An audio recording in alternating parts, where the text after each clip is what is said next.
Hello friends, this is Durga from ITversity. As part of getting started with R, in this video I will be showing the preview of RStudio in detail. So as I have mentioned earlier, RStudio comes in two forms. One is RStudio desktop and the other one is RStudio server. Desktop can be installed on Mac or Windows and or even the Linux machines. Even server, there are different platforms where you can install, but I have shown you how to set it up on a CentOS. Now the setup is done. We would like to preview the tool in detail so that you understand some important information about the tool to use it more effective. Before getting into the preview, R is the kernel for our statistical programming and software environment for statistical programming. It has a programming language also, and RStudio is IDE, Interactive Development Environment. Without R, you cannot use RStudio at all because RStudio is just a wrapper on top of R for us to develop our programs or our algorithms effectively. That being said, I am opening the browser. I will be demonstrating primarily using RStudio server. Most of the stuff is similar whether it is server or desktop. Only thing is desktop will be running locally, whereas server will be running remotely. The major difference which can cause confusion is the directory structures between your Mac or Windows against with the directory structures on the Linux based servers. Anyway, so open the browser if you are using server, or if you are using desktop, just to open the RStudio and then type the, if you are using server, type the IP address of the server with port number 8787 and hit enter. So you will be automatically logging in as the user you have logged in before, which I have done as part of the last video, and you will see the IDE like this. Okay, so there are multiple windows that opened if you have opened any files as part of the last session, which we did. We created this testing.r and we entered these commands to read the iris dataset which comes out of the box as part of R, and we just validated that it's working. Now the IDE will act as a portal, and it has a section to display your files. So all the files you open will be shown on this top left corner, and the top bottom left corner you can see the console where you are supposed to run the programs, and then whatever you do here, it will give you preview of that here. For example, we ran the command summary, so you can actually be on the line where the command exists you want to execute, and hit Control Enter, and the command will automatically execute, and the cursor will go to the next line. So when you actually set up the data, so here it is actually talking about data. So let me run this command, data iris, and hit enter. You can see that it has brought up something like this. So it will give some information about your data set. Okay, and also it has other links also here. You can open up the files from here as well, and you can import the dataset also, either from text file or from web URL, which we will see. And also you can see the history of what commands you have ran by clicking on the history. So this is primarily about environment and history. And on the bottom right corner, you can actually look at the help if you help and other details. So here you can see the files you are trying to access. If you are running any plots, you can see the plots, you can see the packages here, what packages you have. And if you want to install a particular package for some reason, for example tools, you can just choose this, and you can click on install. Update, actually these are all installed packages. If you want to use in your program, then you can select this.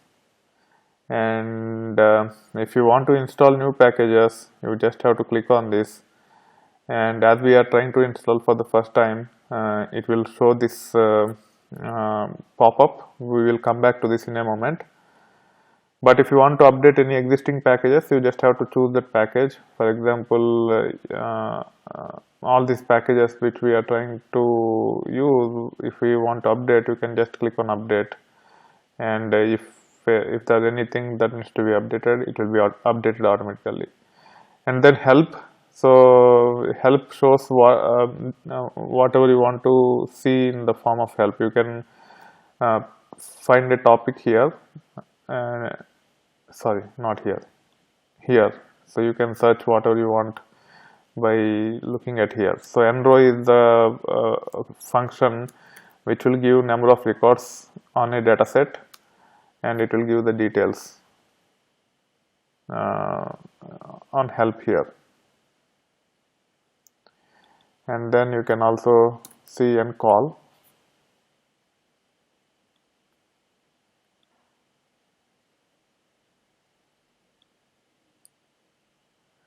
I'm not sure,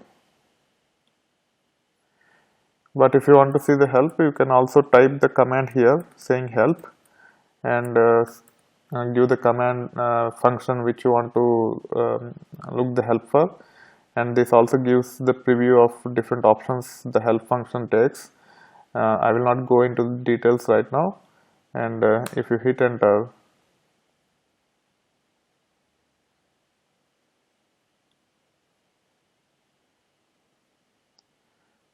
actually it is supposed to show here, something is wrong.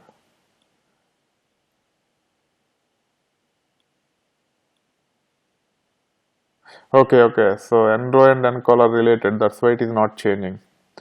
Let me look at other command called table and hit enter. Yeah, now you can see the help for the table. Earlier, as I was searching for ncall and nrow are part of the same command set, so it is showing the same thing. But now when I change the other function which is called as table, and when I try to search for help, it shows here. But if you don't have RStudio as an IDE, and if you want to see the help, you can type this command also, help, and you can pass the function on which you want to see the help. Help itself is a function which will give you the help. But if you are using RStudio, whenever you type this command, it will automatically refresh this area with the help on the topic which you are trying to look into. And then you have viewer. Viewer is also not relevant at this time, we will see later. So these are the four different sections which it shows, and if you want to change the behavior, you can go to view and you can change these things. Okay, so whatever you are seeing here, you can actually do it from here also. That being said, now we have covered all the areas in the IDE, and now we will see the menus. So we have different menus. File menu, as like any other tool or IDE, it's all about opening the files, creating the new files, opening the projects, etc. And then edit is to search and replace, copy, paste, those kinds of things, same as anything else. And if you want to clear the console, you can go to edit and you can select the last option, and the shortcut key for clearing the console is Ctrl L. Code is about whatever scripts we are trying to type here if you want to refactor or if you want to do certain things on the code which are allowed as part of the R scripting, and those things can be done here using the code menu. View, as I have already previewed, it is primarily about the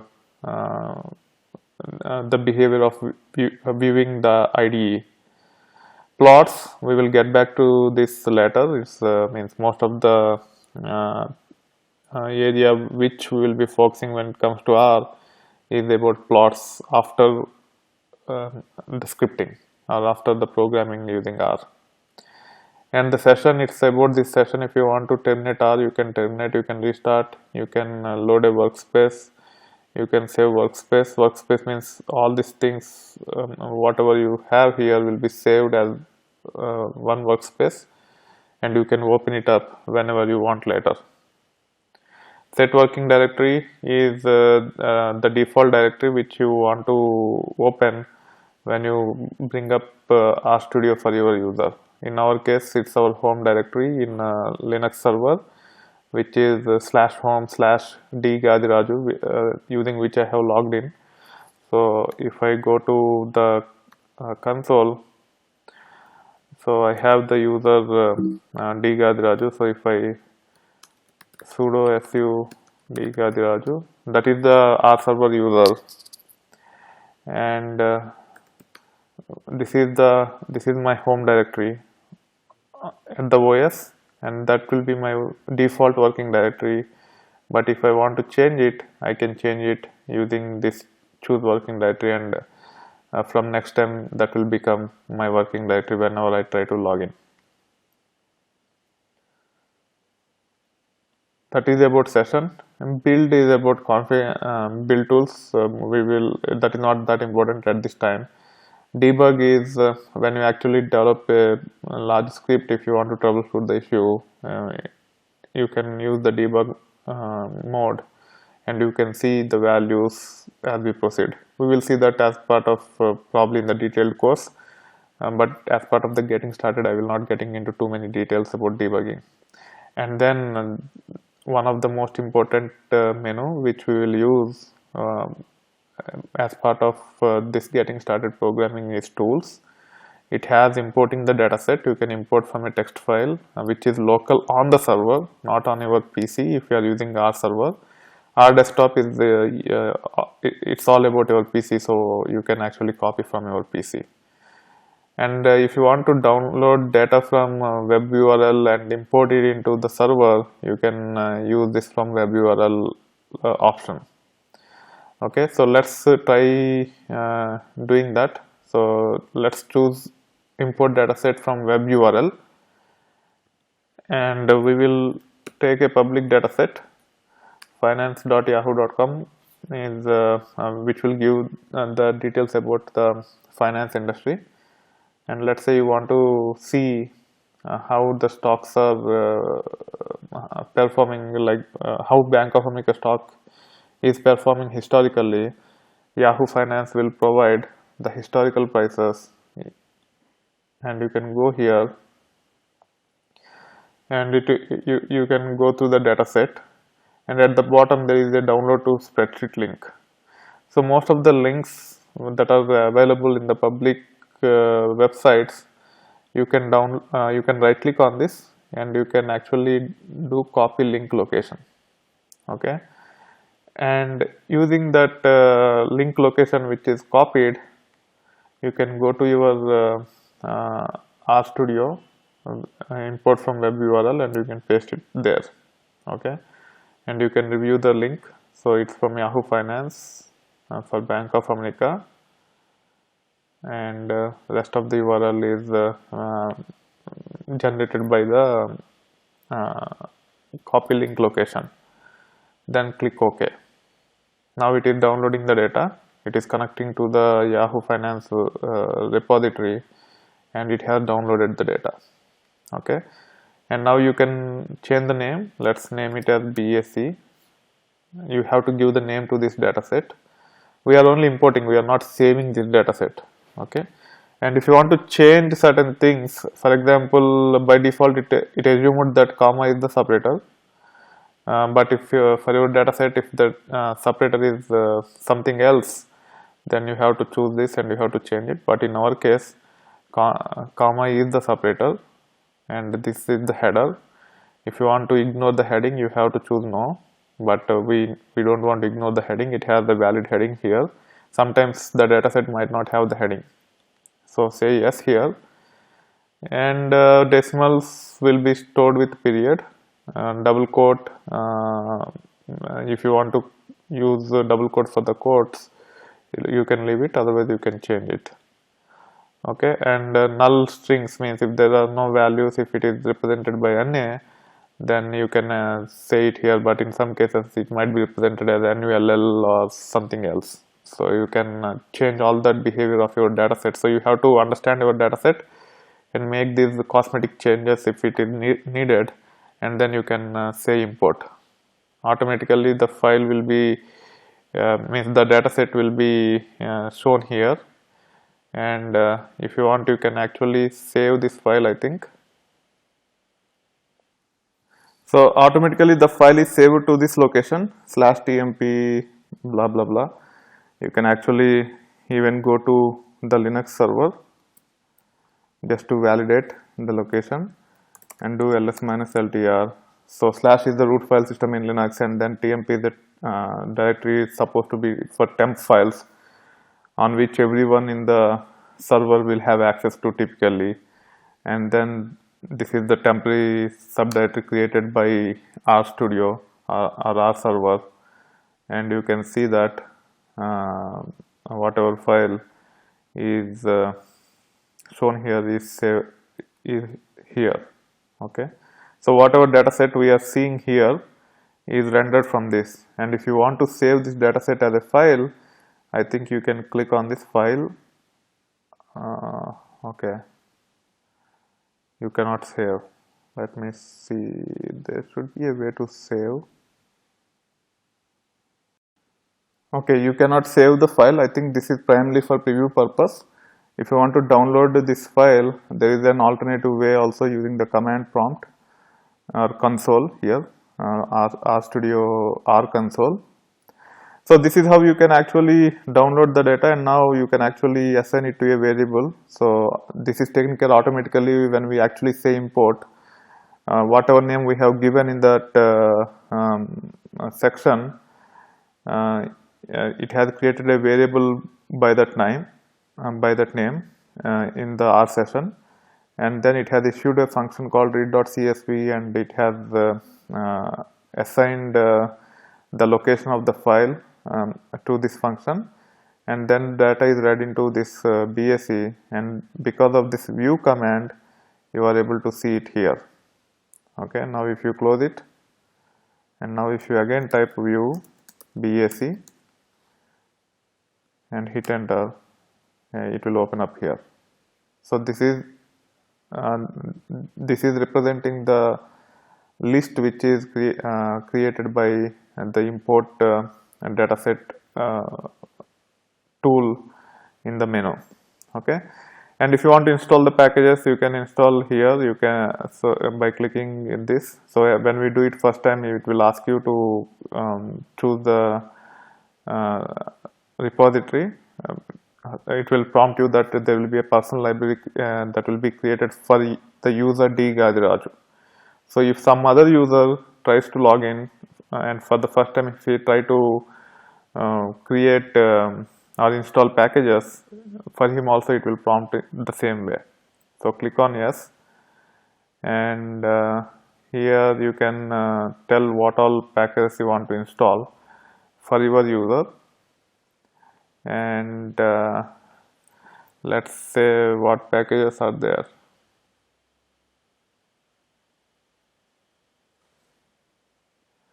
Yeah, let's say we will install SQLDF so that we can actually read the data using SQL queries. Just for the demonstration purpose, you can type it and you can click on install, and then it will install all the packages that are required for SQLDF,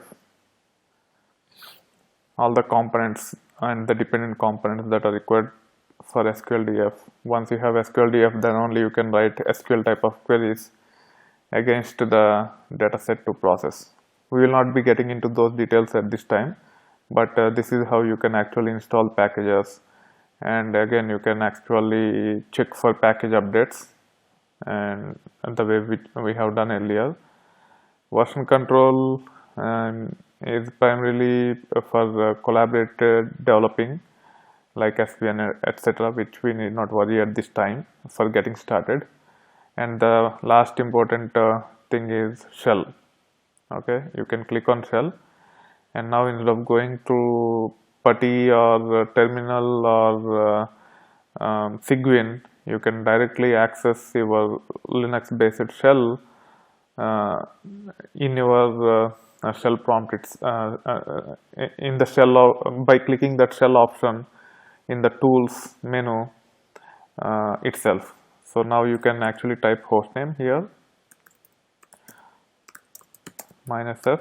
So this is the hostname of our RStudio server, and also you can say which directory you are in by typing pwd, and then you can do ls-ltr, and you can see that dir directory here, and this R directory is for the repositories which are just installed. Okay, and if you go to the actual terminal of the server using our Mac terminal or Cygwin or PuTTY, and if you go to the home directory of the user you logged in our server, and if you run ls-ltr, you can see the same output here, dir testing.r here, and also dir testing.r here as well. So very handy. Most of the developers have to use the console in many cases. Especially, you will not be able to come up with effective solution just by using R, especially to prepare the data, to download and prepare the data. In those scenarios, you have to use shell scripts and all those things. And if you want to develop those things, test them or run them, you can use this shell, which is part of this tool section. And the global options, I'm not sure. And then help about RStudio will give you the version and all those things. You can click on RStudio docs to understand more details about RStudio. It's not about R, it's all about RStudio. And if you want to understand the keyboard shortcuts, you can select this one, and it will give all the shortcuts that are available in the RStudio for the underlying operating system. In my case, I am using Mac, so all these commands are Mac oriented. If you look at it from Windows, then the commands will be different. Okay, so that's about the brief preview of R, and we will see a lot more details as part of our subsequent videos. That being said, I hope you are enjoying the content on my channel. If you like this video, please click on the like button. If you want to provide feedback or ask any technical questions, please use the comment section of the video. And if you are not subscribed to my channel yet, please do so. You will see a lot more content like this over time. Thank you. Bye.